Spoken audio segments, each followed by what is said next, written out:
Members of the public are encouraged to participate in the meeting by accessing through a webcast through the city site, Clovis Planning Commission agendas, provide written comment at the same website, and participate by phone or come to the Planning Commission meeting in person.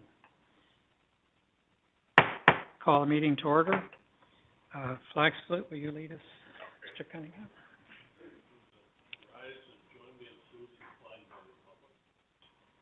Allegiance to the flag of the United States of America and to the republic for which it stands, one nation, under God, indivisible, with liberty and justice for all. A roll call, please. Commissioner Antuna? Here. Commissioner Bedstead? Here. Commissioner Cunningham? Here. Commissioner Hatcher? Here. Chair Hinkle? Here. Approval of minutes. Make a motion to approve the minutes.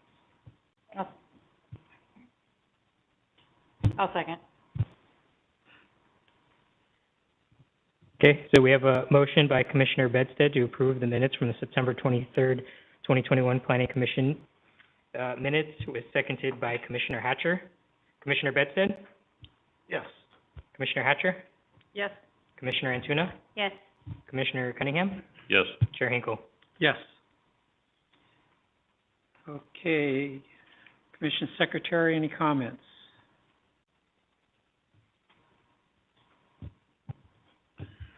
Thank you, Mr. Chair. We have tentatively scheduled a joint session of the City Council and Planning Commission at the second normally scheduled council meeting in December, which I think is December 13th.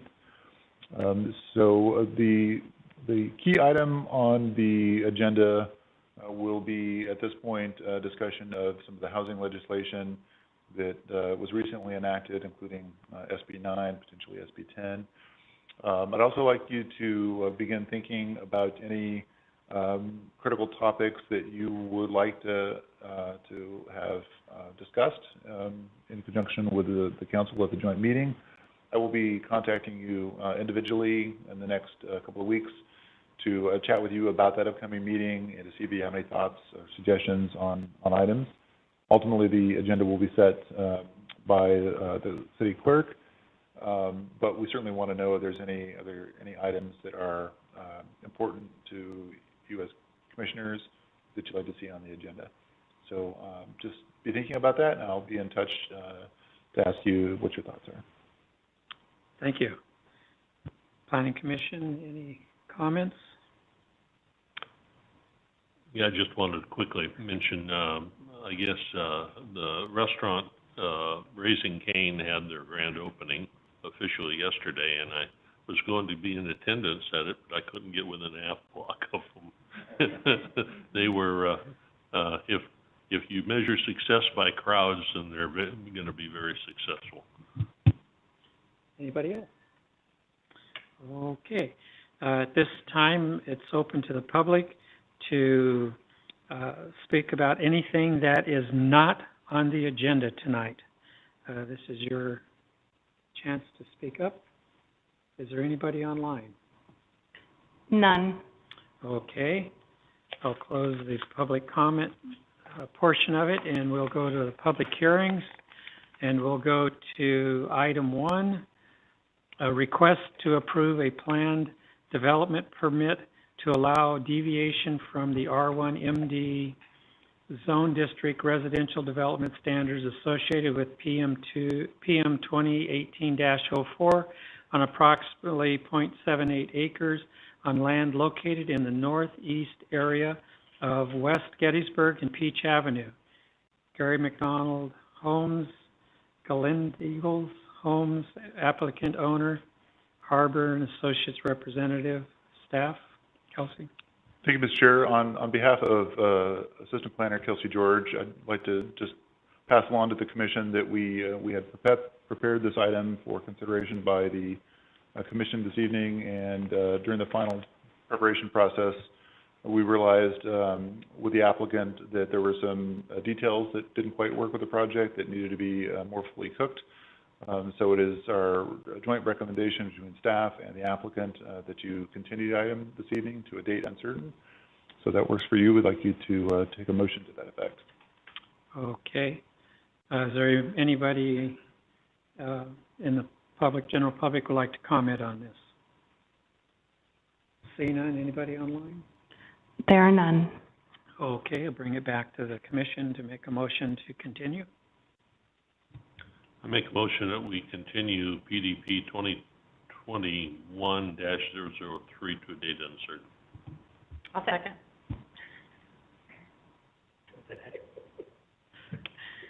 Okay. I have a motion by Commissioner Cunningham with a second by Commissioner Hatcher. Commissioner Cunningham? Yes. Commissioner Hatcher? Yes. Commissioner Antuna? Yes. Commissioner Bedstead? Yes. Chair Hinkle? Yes.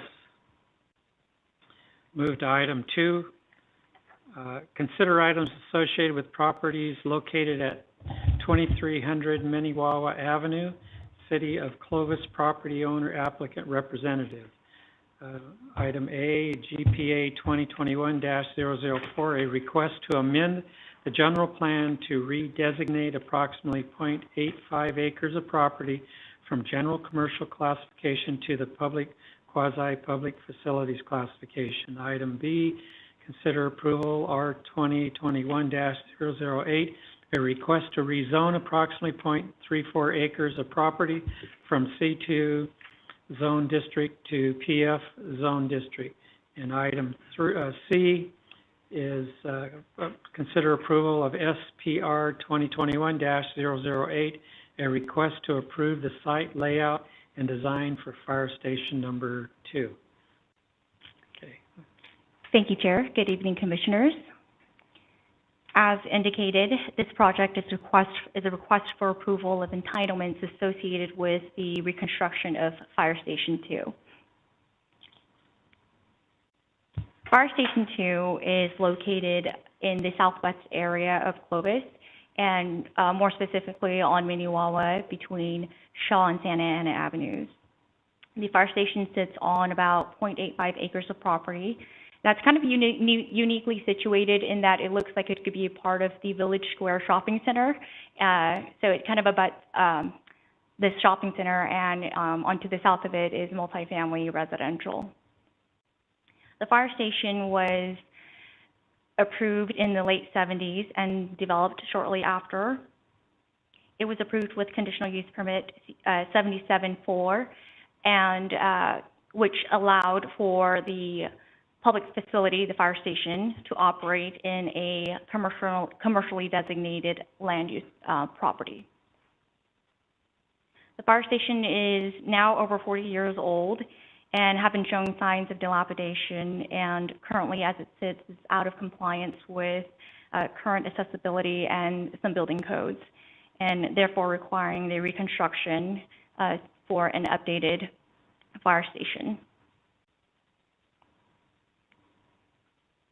In terms of operation, Fire Station 2 actually responds to 36% of the annual fire department workload. So it essentially is the busiest fire station in town. Regarding scheduling, there are 3 shifts, shifts A, B, and C, and there are 3 personnel that work within each shift, and they work a schedule of 4896, which essentially is 2 consecutive 24-hour shifts and then 4 days off. Other than an updated building and site, the operations would remain the same for Fire Station 2. So this request is associated with a GPA rezone and SPR. The project requires that the land use is brought into conformance with the existing fire station operation. As I mentioned earlier, Fire Station 2 was initially approved in the 70s with a conditional use permit, allowing it to operate within a commercially designated piece of property, and it was the governing general plan and ordinance at the time that allowed for that. So it was approved legally. However, with the updated general plan and ordinance, the site and operation essentially became considered a legal nonconforming use, which essentially means the fire station can legally operate. However, at the time of cessation, or if there is any proposed expansion, the land use situation will have to be addressed, and that's why we're here this evening. So the GPA is requesting to redesignate the site from general commercial to public quasi-public facilities, and the rezone request is requesting to redesignate a portion of that site that is not zone PF already from the C2 Community Commercial Zone District to the PF Public Facilities Zone District. And then the SPR would memorialize the new building and the site layout. So this is a snapshot of the existing fire station site. You can see access is from Minnewawa Avenue through to the bays and onto the site from a driveway along the south portion of the site. Access can also be taken from that alley to the south there in this area here, and that would remain with the new site plan.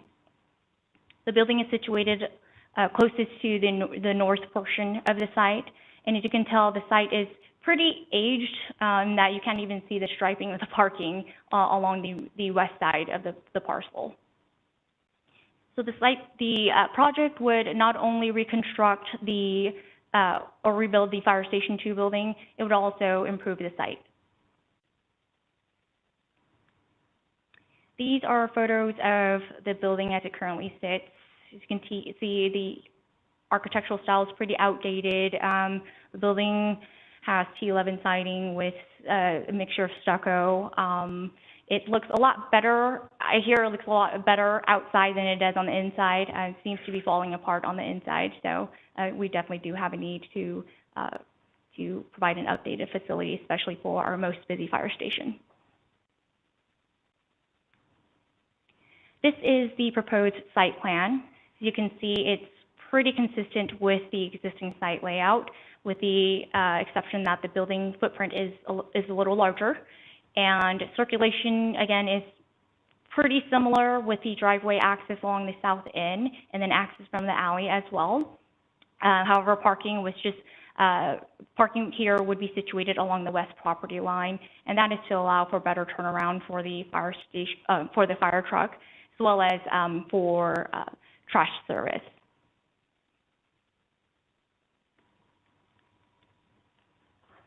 So this is these are the proposed elevations for the fire station. The east elevation is on the top of the screen, and that is basically the main elevation that can be seen from Minnewawa Avenue, and then the west elevation is the back of the building. When coming up with a design for this building here, staff worked really closely with the contract architect, who's Russ Taylor, to establish to create a building that would both pay tribute to the Helm Ranch area, but also be fitting in a residential environment, as this property is primarily surrounded by residential land uses. And so with that, we came up with this design here that we call a ranch-style design.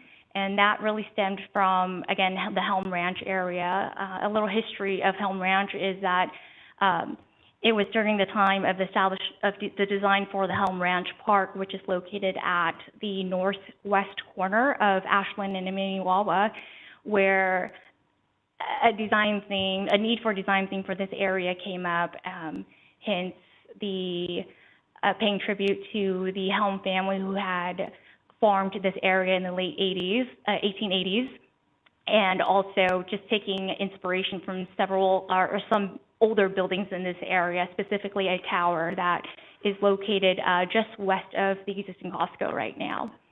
And so the theme that was established at that time is the craftsman and ranch style, farmhouse style theme. And so we went along with that here. So you can see that the building has a long, low pitch roof line with gabled and hip roofing. we use both vertical and horizontal siding. There are large windows in the front area, and there's a large covered patio area on the right side as well. The exterior colors are more representative of a modern ranch style, because we do want to bring the look to the future, to the modern time as well. So using the white exterior colors with dark trims, we thought would be nice, and also just accentuating the building with a pop of color, which is the blue for the bay doors and the window trims. And you'll notice that we also kept the spirit of the fire hose tower that is on the existing building. Can't really see it, but if you kind of look at the top of the roof line here, it's peeking right there. So that's the existing fire hose tower. I know we don't use those these days anymore. It's not required, but we wanted to kind of pay homage to that and keep that in the building design. So with that, these are just the south and north elevations of the building.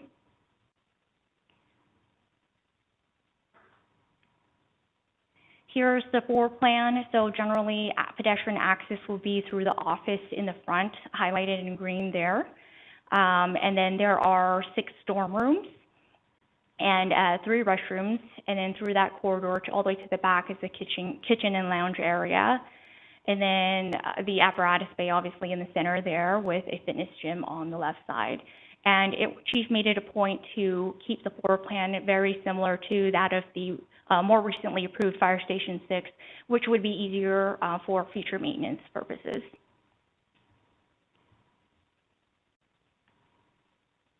So these are some illustrative concepts that were created to provide kind of just better visualization of how the building could look like at the end of construction. This is the front from Minnewawa Avenue, and you could get a better idea of how that covered patio would look like. Here's another view from the front.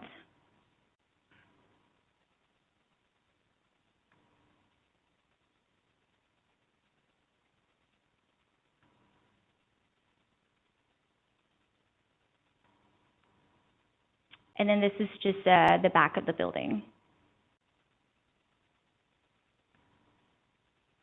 In terms of scheduling, wrapping up 2021, we hope to wrap up the entitlement process. Design is currently ongoing and would hopefully be completed by in 2022, and then hopefully be able to start construction in 2023 and completion in 2024. With that, staff is recommending that the Planning Commission approve General Plan Amendment 2021-004, approve Rezone 2021-008, and SPR 2021-008. This concludes my report, and I am open for questions.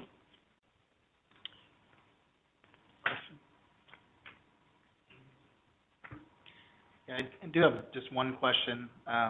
Obviously, very busy station, as you mentioned. Were there any other considerations of sites to build on?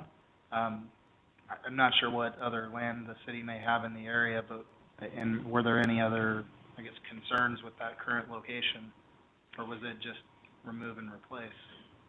I can let Deputy Chief answer your question. He probably has a better idea of what the options were earlier on.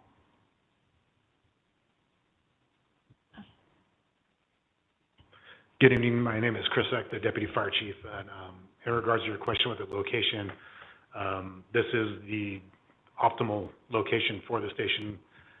We ran data from its location, and it provides the adequate coverage that we need for the area of our city, and in association with our other stations and meeting our response time goals.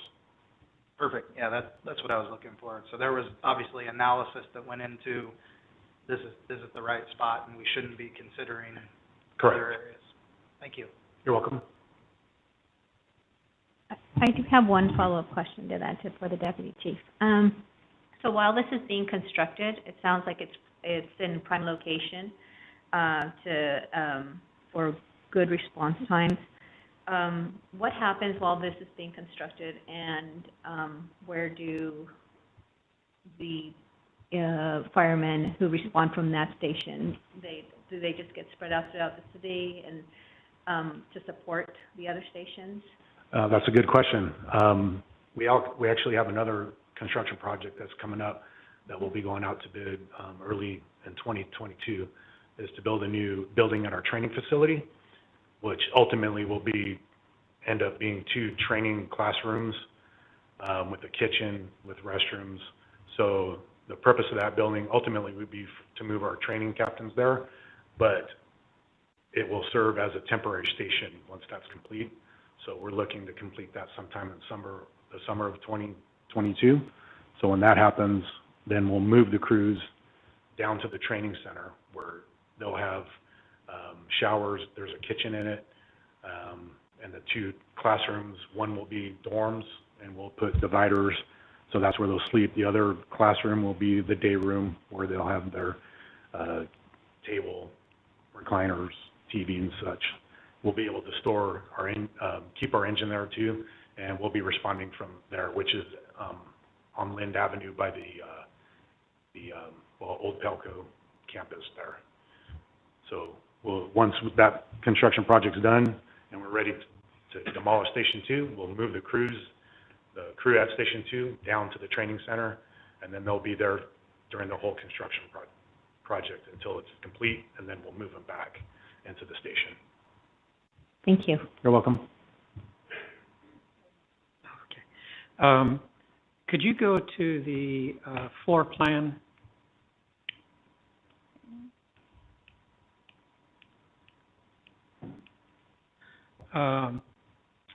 Dorm 109 might be concerned that we have dining on that, and I don't know if they'd want people dining in his room. So That was mislabeled. I apologize.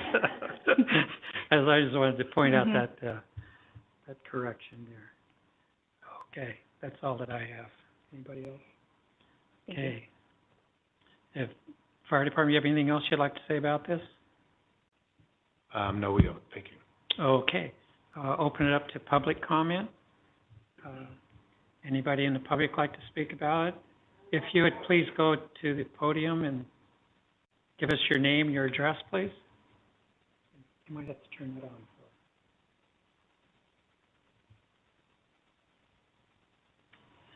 Hello, my name is Terry Miller, and I live 2 blocks behind there on Raw.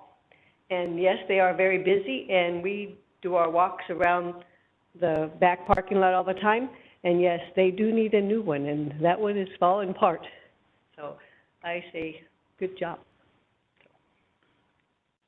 Thank you. Is there anybody else who'd like to speak? Is there anybody online?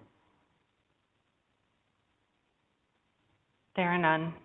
Okay, I'll bring it back to the Planning Commission to make a motion on item A, the GPA 2021-004. Let me just a second here.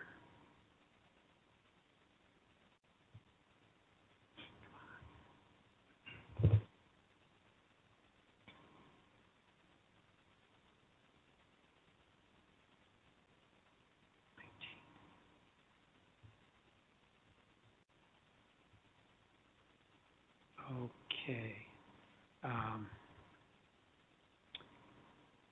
I'd open for a motion on this.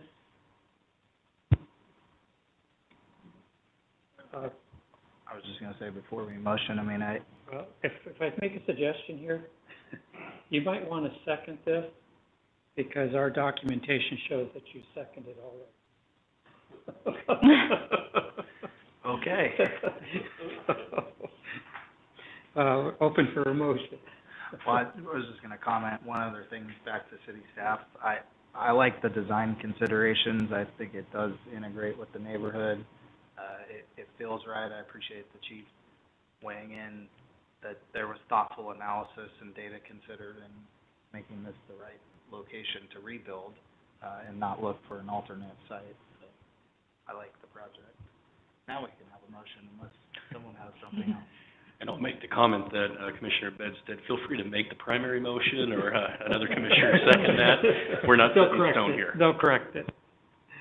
I'll make a motion to approve GPA 2021-004. Second? Okay, we have a motion to approve GPA 2021-004 by Commissioner Hatcher, seconded by Commissioner Antuna. Commissioner Hatcher? Yes. Commissioner Antuna? Commissioner Bedstead? Yes. Commissioner Cunningham? Yes. Chair Hinkle? Yes. Okay, item B, we also need a correction on that because it shows that Commissioner Bedstead already seconded the motion. Same comments as before. I'll move to approve R 2021-008. Second? We have a motion by Commissioner Hatcher to approve R 2021-008, seconded by Commissioner Antuna. Commissioner Hatcher? Yes. Commissioner Antuna? Yes. Commissioner Bedstead? Yes. Commissioner Cunningham? Yes. Chair Hinkle? Yes. We'll move to item C for the motion. I'll move to approve SBR 2021-008. Second? We have a motion by Commissioner Hatcher to approve SPR 2021-008, seconded by Commissioner Antuna. Commissioner Hatcher? Yes. Commissioner Antuna? Yes. Commissioner Bedstead? Yes. Commissioner Cunningham? Yes. Chair Hinkle? Yes. Okay. Thank you, gentlemen. Hope you get started right away. Okay, we'll move to item 3. Consider items concerning conditional use permit 2020-004 for the expansion of an existing athletic facility to include outdoor athletic training, activities, and events for a portion of an approximate 0.6 acre property located at 340 Clovis Avenue. Athletic performance applicant, David Sandalfer, representative. Item 1 is review compliance with conditions of approval for conditional use permit 2020-004. Item 2 is consider approval for making review findings associated with conditional use permit 2024 and directing staff to schedule a second review hearing on January 27th, 2022. Staff? Thank you, Ms. Chair. Members of the Commission, as you noted, this evening is a review of conditional use permit 2020-04. Before we get started, I wanted to let you know that we did receive a couple of items of correspondence this evening, for this evening's item, including one from the applicant and business owner, and one from a neighboring property owner. Those items of correspondence were distributed by email to the Commission and provided to the Commission at the dais for tonight's hearing. The item this evening has two separate but related items. The first is just to conduct a review of the CUP and compliance with the conditions of approval. The second, based on your review of the compliance, staff is recommending the approval of a resolution making review findings for the CUP and directing staff to schedule a follow-up hearing in roughly 90 days, which would be the January 27th, 2022 Planning Commission meeting. Some background for this conditional use permit. It was originally approved for athletic performance back in September of 2020. The site is located on 340 Clovis Avenue, and its intention was to both recognize the existing training facility at that site and to permit outdoor activities. The CUP specifically required in its conditions of approval that a one-year review be completed and presented to the Commission, which is what we're here doing this evening.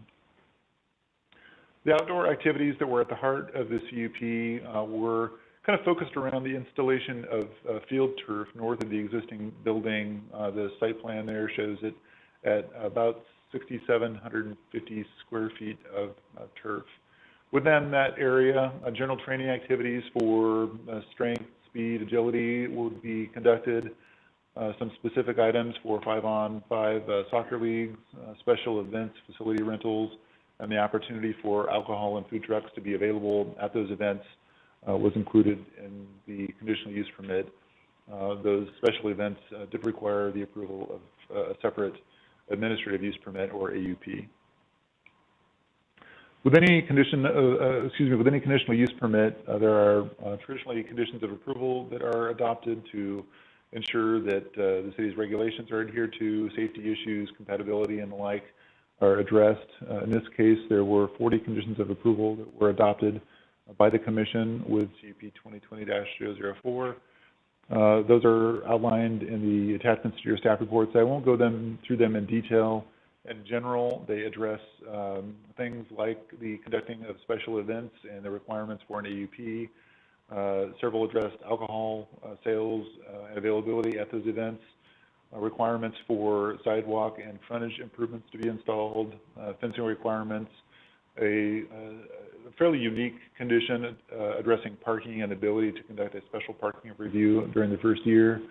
That actually has not, we're not here to do that this evening. Parking has been not always perfect, but less of an issue than some were concerned that it might be. And then there were a handful of general compatibility criteria and compliance with city regulation conditions. As required by the original use permit, we knew this review was coming. In a preparation for that, we did a review of the conditions on an individual basis, a condition by condition basis. We visited the site a few times. We talked to the applicant as well as to the owner to the north, which had been in communication with us a couple times during the year. As a result of that review, we found that there are roughly 15 conditions that are out of compliance. And again, there's a item-by-item breakdown attached to your staff reports. I won't go through them. In general, the compliance issues are in 3 categories. One is that there are special event requirements that were not met. Special events had been conducted on the site without the benefit of the specific review under the administrative use permit. The various sidewalk, frontage, and trash enclosure improvements that were required have not been constructed to date, and there were some concerns about neighborhood impacts and fencing concerns. Again, those are all outlined in your staff report. To highlight the fencing issues a little bit, because they may not be completely apparent, the picture on the left shows both a, let's call it a permanent metal fence, which is somewhere around 5 feet in height. I think that was the original design. And then there is a retractable netting style fence that's hung from a wire that traverses along the Clovis Avenue frontage. You can just barely see the wire in this photo, but the net here is gathered at one end. And so this retractable netting is roughly what we expected it to be from the original approval. We didn't specify a height, but in general, there's only so much you can do with the retractable style netting. But the problem that we've encountered and that the applicant and the neighborhood has encountered is that soccer balls, particularly during live soccer play, this netting is just a little bit too low to stop balls from getting over to that net. And at least a couple of instances, I don't know that it's a daily occurrence. I don't think it's a daily occurrence, but a couple of instances we've heard direct accounts, including those from staff, that have seen it happen. And that is something that should definitely be avoided. The problem that we get to is if you put up fencing that's significantly taller than this, and this is, I would say, roughly 12, maybe 12 to 14 feet in height, is it gets pretty obtrusive in terms of Clovis Avenue frontage. Until probably the last week or so, when I talked to the applicant, the fencing was always up. It was not pulled back or retracted. We since started doing that, which we appreciate. It was built to be able to retract and makes it a little bit less obtrusive. I think we're still left with a concern about the ability of that retractable netting to stop balls, particularly during live play, to keep them getting over into the Clovis Avenue Sorry to interrupt, Dave. Can I ask a quick question on the right, picture there? It appears to me to be two different nettings and retractable. One seems to be a finer mesh that goes up higher. Would that be correct, or? Yeah, the picture on the right is a different scenario. The picture on the right is of the, I guess, would be the northwesterly corner of the field, the play field.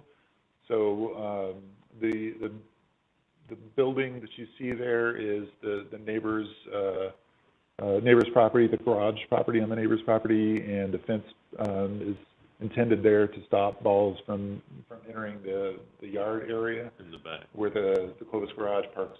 So that doesn't extend the full, full width of the property? It does Okay, not, yeah. thank you. And to highlight that, and the reason why that's included is there were some problems. Again, I would not suggest that they happened daily, but there were some problems with particularly baseballs getting through the netting. The mesh wasn't fine enough at that point, maybe not tall enough either. And there were some particularly concerns with baseballs getting through that. That was brought to the operator and owner's attention a few weeks ago, and they did jump on it right away and installed a second mesh netting with a tighter mesh that should prohibit baseballs from, or softballs for that matter, from getting through there. There's still a little bit of a gap, and I don't know that I can show it here, but there's a little bit of a gap between the taller fence and the fencing that goes around the batting cages. There's some question as to whether the way that activity occurs there, whether balls still might be able to get through that gap. It's something that I would suggest that we work with the operator on if that's an issue that the commission is concerned with. In terms of a compliance update, since the report was prepared, none of the baseline compliance conditions or compliance status have changed. So we're still concerned about at least those 15 conditions. But the applicant has continued to demonstrate that they are working on the conditions, that they do intend to comply. We specifically received notice that the applicant had initiated the process to complete the frontage improvements that started happening this week. As noted in the staff report, there was an administrative use permit filed for special events, along with a note and a confirmation that the operator intends to make some operational changes to discontinue live soccer and to do away with some of those facility rental events, which we probably need to sort out. I'm not sure that you need to worry about that tonight, but we'll sort that out with the applicant and determine, based on what they actually want to do, what would need to be included in an AUP, if anything. So I'll show you this to demonstrate that the applicant is not taking a position that they're not going to comply or that they should be found in compliance. They are working diligently to try to get through some of these conditions, and the items on the screen are a good indication that there's a good chance of compliance. Proof is in the pudding, but the applicant is working on those items. As such, staff is recommending that you do conduct this review of the CUP in compliance with the conditions of approval. That includes taking a testimony from the applicant, as well as surrounding property owners. This item has been scheduled as a public hearing. It's probably not mandatory that it was done that way, but we, with the an abundance of caution, we did set it up as a public hearing to take testimony. And then based on what you hear during that review, again, staff is recommending that you adopt a finding, a resolution finding that the project is not in compliance with all of the conditions, and directing staff to bring the item back for a second review in about 90 days, which would take it to the January 27, 2022 meeting. That would provide about 90 days for the applicant to continue to make some progress on these items, to refine the issues with special events and determine if an AUP is required, and if so, to get it noticed and out for review. As articulated in the staff report, the AUP itself is subject to a public hearing and decision on its merits. So just because the applicant has applied for it doesn't necessarily mean that it would be approved. It just means that he's conforming with the process. So 90 days should give us enough time to bring you back an updated status report and a breakdown of really those issues that are going to be difficult in the long term to meet. Now, I've set a recommendation for 90 days. I've also, it's worth noting that at this point, 90 days includes all of the period during the holidays and, getting into wet weather periods. It'd be up to you as to whether you felt comfortable with something shorter or longer than 90 days, but that's our recommendation at this point. And with that in mind, I'd be happy to answer any questions. And clearly, the applicant is here and has some feedback he'd like to provide to you. I do have one question before the applicant speaks. Did the applicant at any time reach out to to planning department to express any challenges that they were having in meeting these conditions from the time period of September when it was approved to prior to September when we reached out to him and started to do the review? I would say to some degree the answer is yes. We did have, I would say, irregular communication with the applicant. Part of that is a lack of continuity on staff's part.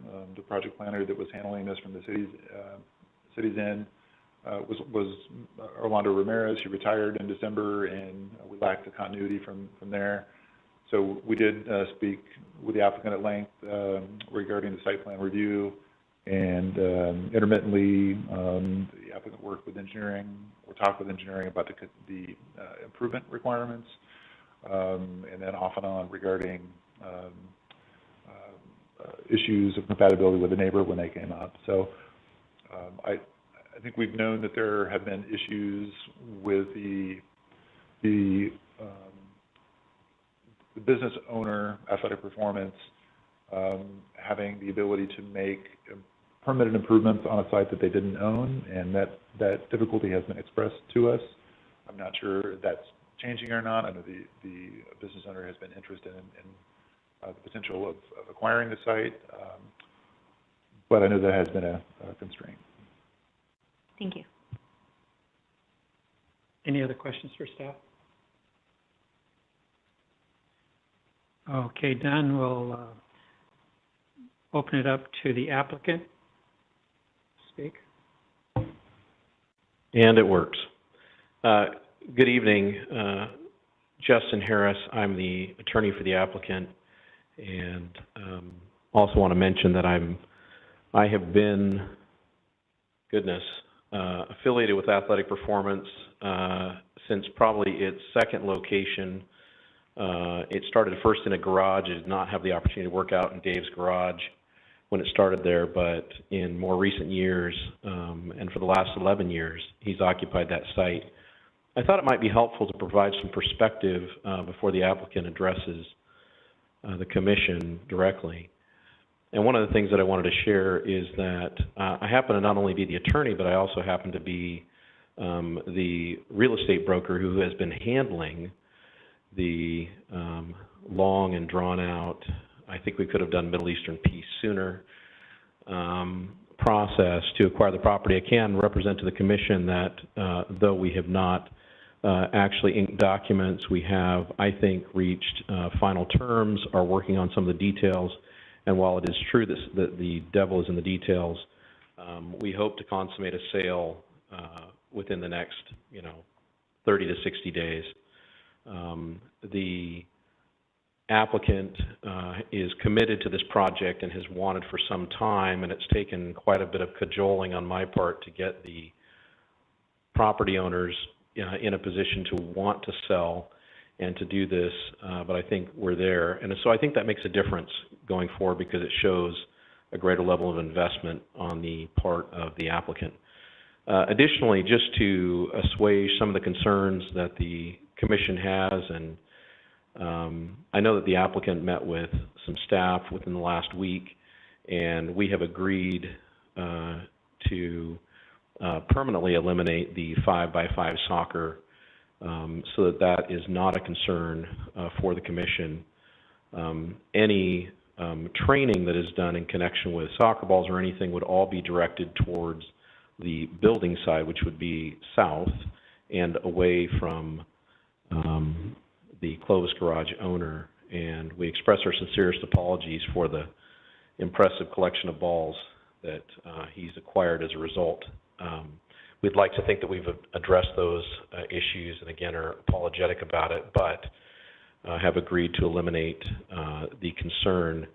Before I go through maybe some of the concerns we had about particular conditions, because we want to make sure we're complying, I think the applicant wanted to just make a few comments about some interactions he's had with staff.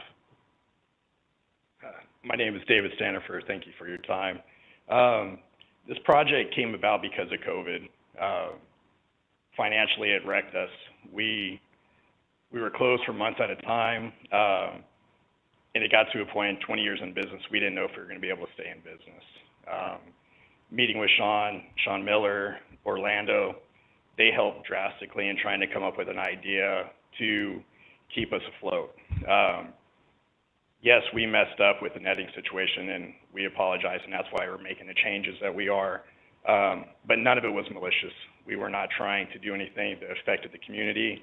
We were actually trying to give kids a safe space that they could still participate in sports when the uncertainty of everything was going on.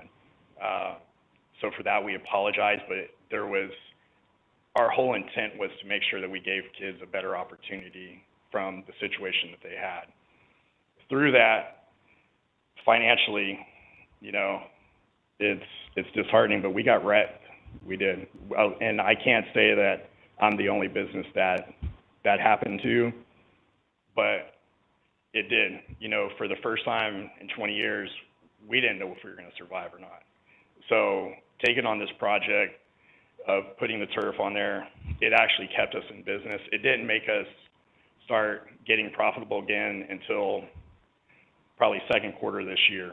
The things in the CUP, it's stuff that, like the sidewalk improvements, it's not that we didn't want to get them done because we believe that they need to be done. From a financial standpoint, I can't reiterate how big of a struggle it was.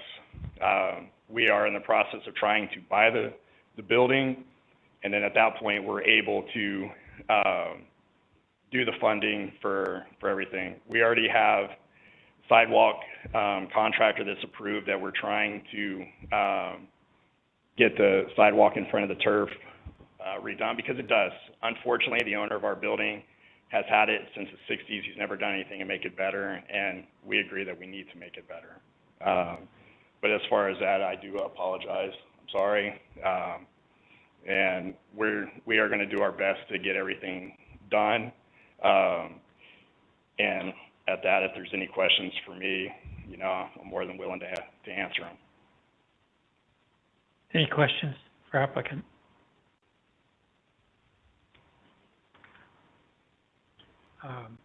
Seeing none? Thank you very much. If I may, very quickly, we did have some concerns about certain of the conditions that we wanted to address, and I think we could do it very quickly if you'll indulge me just a few moments. I've already noted that the 5x5 soccer is gone. We do have the fence that actually looks pretty dang good, I think, versus the way that it looked previously. The concerns we had were, originally it was our understanding that we were going to be able to saw cut let's talk first about the area that is immediately to the east of the fencing, so that sidewalk area in front of the fencing that's there now, the more permanent style fencing.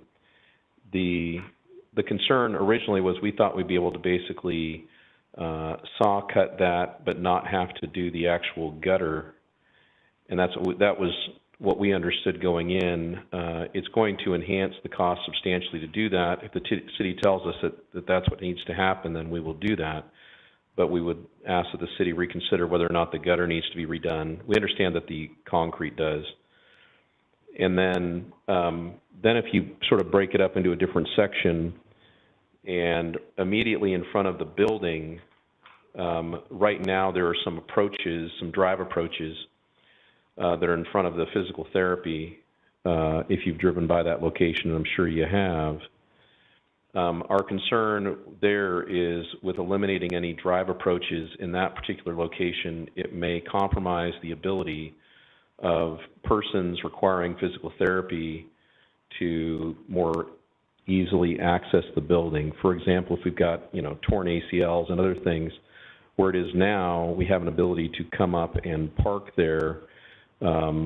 We have no problem, again, replacing or repairing some of the concrete, but we're concerned also about that gutter. So there's really two issues. One, we'd like to maintain the drive approaches where they are immediately in front of the building. And two, we'd like the ability to simply replace or repair the concrete as needed immediately in front, rather than having to redo the gutters and the sidewalks right there, which if we maintain the drive approaches would largely be unnecessary anyways. And those were really the only two issues. And part of this also, or to the extent that the city is, or the commission is not inclined to cooperate in that regard, we'd simply ask for a greater period of time to do it, because as a small business owner, Mr. Standifer is doing this, out of pocket. It's more challenging financially, and so we'd simply like the time to do it, although we'd prefer not to have to do some of it. So with that, though, I'm happy to take any questions or can sit down and let you consider. I have a couple of questions, if you would indulge me here. On the compliance, non-compliance items, we have out of compliance on 4, 5, 6, 7, and 8, all speaking to, well, with one exception, speaking to event hours and the failure to obtain an administrative use permit. And I don't think that has anything to do with money or building sidewalks or anything else like that. And also our sign ordinance. There was a mural painted on the side of your building that is not in compliance with our sign ordinance. Can you speak to that, please? I'll let him speak to it. It should never have happened is the short answer. On the logo on the side of the building, we did not realize that we needed a permit for that one. We thought it was strictly for the front of the building, and we can easily paint over that. We just put our logo on the side of the building, and that can be, we have the existing paint, we can paint right over that. The administrative use permit, we did submit the paperwork on that with the fees, but we are going to change everything in the administrative use permit. We're not going to do any, after thinking long and hard about it, we just want to focus on the training. So we're not going to do, rent it out for, corporate events. We're not going to have any of that type of stuff. Big thing is, I just want to get back to our roots and just focus on the business side. When we were first going through this, again, financially, we were trying to think of everything that we could after talking with Sean. And after a long, it's not what we really want to do as a company. And I emailed David about it and let him know that we are for sure going to stop doing the 5v5 soccer, and we're not going to do any rentals for any type of special events at that point. Thank you. In terms of item number 6 about the noise and the balls hitting the neighborhood fence, I guess, which is probably their sidewall, is there not a fence, a retractable fence that you can put there, or is there something you can put there so that doesn't happen?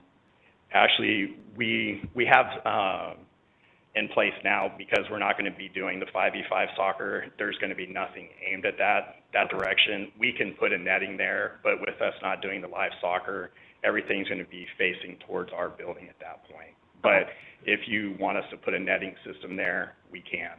But there won't be any balls or anything aimed in that direction. I've been the past probably month all over my guys, making sure that they understand the scenarios and that nothing is to be in that direction at that point. Okay, thank you. Any other questions for the applicant? Okay. Mr. Chair, just to confirm, this was described in your staff report, but I didn't note it in my presentation, where This review was scheduled in a particular way, or agendized in a particular way, where it is a review and you can make findings, but it's not set to modify the conditions of approval. You are empowered to do that under the code, but it would need to occur at another meeting. I know that Sean Smith, from our engineering division, is participating through WebEx. I don't know if his connection is strong enough that he can contribute his thoughts on the frontage improvements. But in general, I know that he's expressed some flexibility in terms of what improvements get done, whether it makes sense to leave the driveway cut in place where there is no driveway. I have my doubts as to whether that makes sense, but the engineering would make that technical call. And if it's still outstanding, whenever you choose to bring this item back, or if you choose to bring this item back, we will set that subsequent meeting in a way that you can modify the conditions if you see fit. Okay. Any other questions? Okay, thank you very much. Thank you. Is there anybody in the general public that would like to speak in favor of this item? Is there any online? None. Is it okay? We'll have anybody that'd like to speak against this.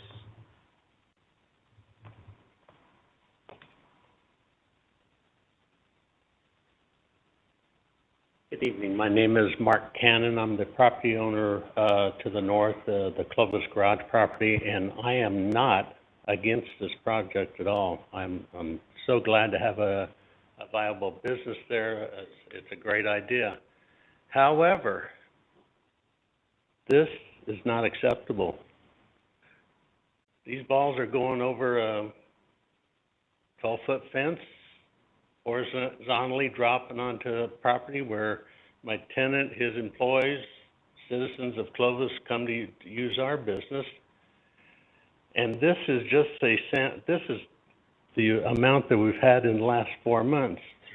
Since this project started, we've been collecting these balls, taking them back to the athletic performance people, asking them, we got a problem here, what can we do? Give them the balls back, and we've been doing that for, well, except for this 4 months, a number of months, and this problem has not been stopped, although a great idea came about tonight. I don't know why it didn't happen 12 months ago. So I just wanted to point out this is a problem. Whatever the commission can do, the staff can do, the city can do, the applicant can do to guarantee that a hard ball thrown by a young athlete doesn't come flying through a netting and cause bodily harm to somebody or damage to vehicles in our lot or something. I think it's got to be addressed and got to be thought out and handled immediately. Just completely unacceptable.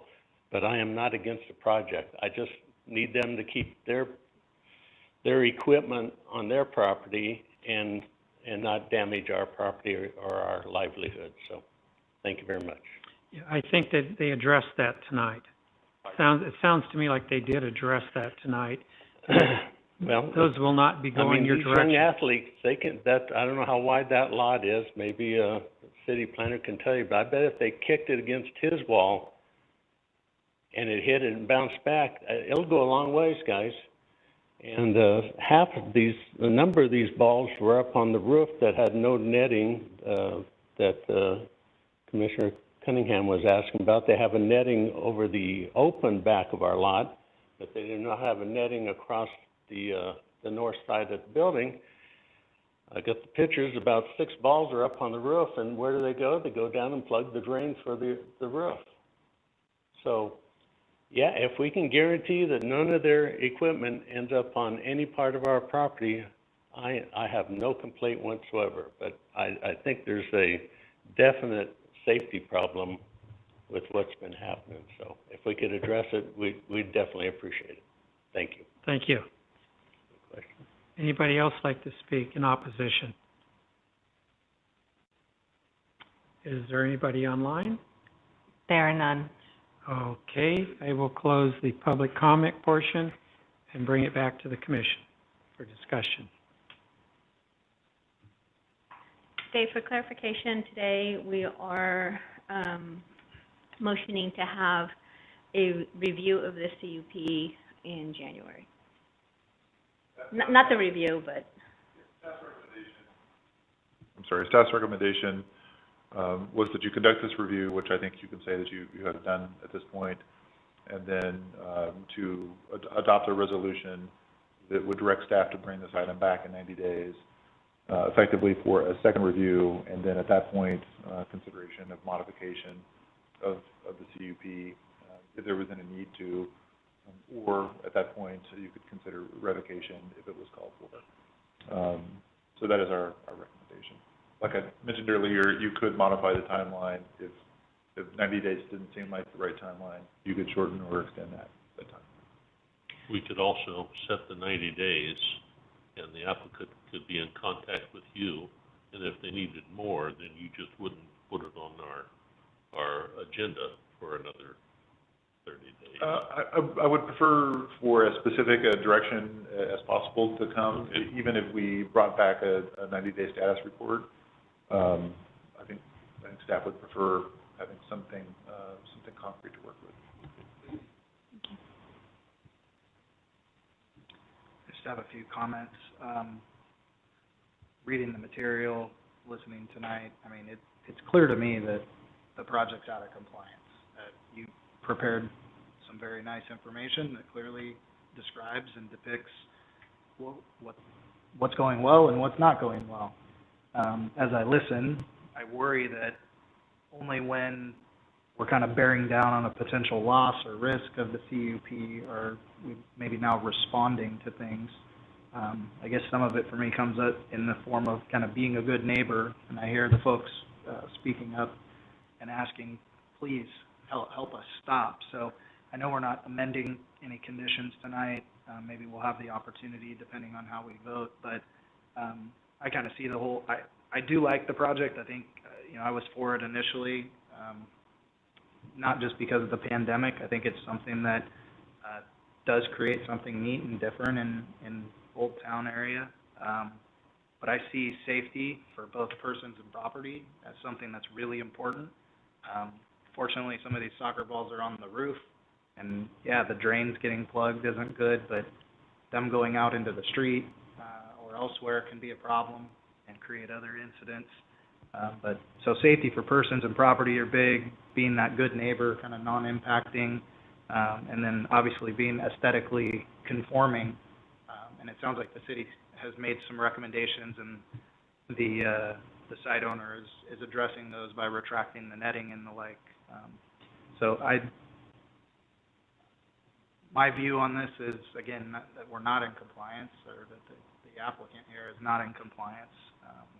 So that's where I sit, and like you described, Dave, I'd like to see it come back. It sounds like there's some concerted efforts to make some improvements, and maybe even some concessions with the city. So for me, I'm ready to make a motion unless there's other discussion. I want to just piggyback on Commissioner Bedstead's comments. I too believe that they were and are out of compliance. I was quite prepared tonight before coming in to move for a revocation of the COP. However, after listening to Mr. Standifer and attorney speak about the COVID, I'm very attuned to that. But Mr. Standifer, you have to understand you're the new kid on the block, and Mr. Cannon's business has standing in my mind, and what he speaks to in terms of civil liability, should one of your athletic balls strike a customer of his, it's only going to take one, and you're not going to have a business anymore. It's going to be gone. So I appreciate that you're striving to rectify. I have a little bit of a concern, as I said, on the administrative use permits, we're 14 months out now from the original approval, and only recently, and I appreciate your explanation, but only recently are we, appears to me, moving toward satisfying the items that are not in compliance. So I'm willing to go another 90 days, but probably not beyond that. Unless you can really show that you've made a lot of improvements on how you're addressing these out of compliance items. Piggyback on both of your comments as well. Obviously, we're in agreement that the applicant is out of compliance. I originally voted no on this project. I had concerns that have now come to fruition that we were going over, the noise ordinance, the balls getting out and onto Clovis Avenue, onto neighborhood businesses.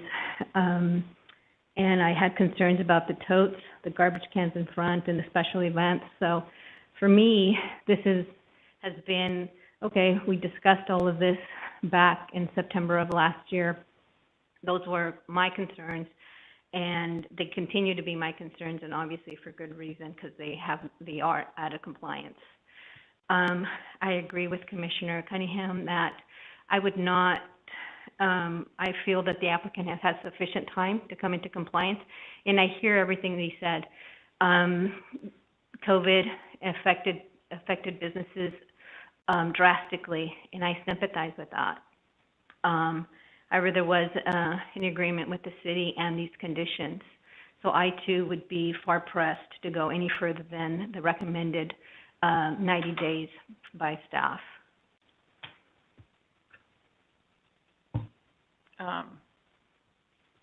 Obviously, you do know that you're out of compliance on things. That's a given. Unlike some of the other commissioners, I think you've made headway. I think you now see some changes that you do need to make. You might really want to consider going ahead and putting a net over Clovis Garage, only because obviously it's still an issue, and if they do hit a ball in the wall and it bounces back, so you might want to consider that. I think I've driven by and you've had a lot of events. You have a lot of kids there. You're doing a really great thing. I think it's a good company and a good business. I understand where you're coming from in terms of if you're not the property owner, it's hard to invest a lot of money in sidewalks. Unfortunately, that is a condition. Hopefully you're able to purchase, and small business loans, whatever, might be able to help you with some of that. So I believe in 90 days you're going to come back with a lot of these conditions having been met. I hope so. I don't have a problem if there's a delay in you getting the building purchased. If a couple of the ones regarding the gutters, if that takes a little bit longer, I understand working with the city and street maintenance, some of that might take longer. But for the safety concerns, I really think you need to work on the netting. I think you've done great, but I think there's a little bit ways to go. So hopefully in 3 months, we'll see you back with a much better performance review. And good luck. Just one final comment that I neglected to mention.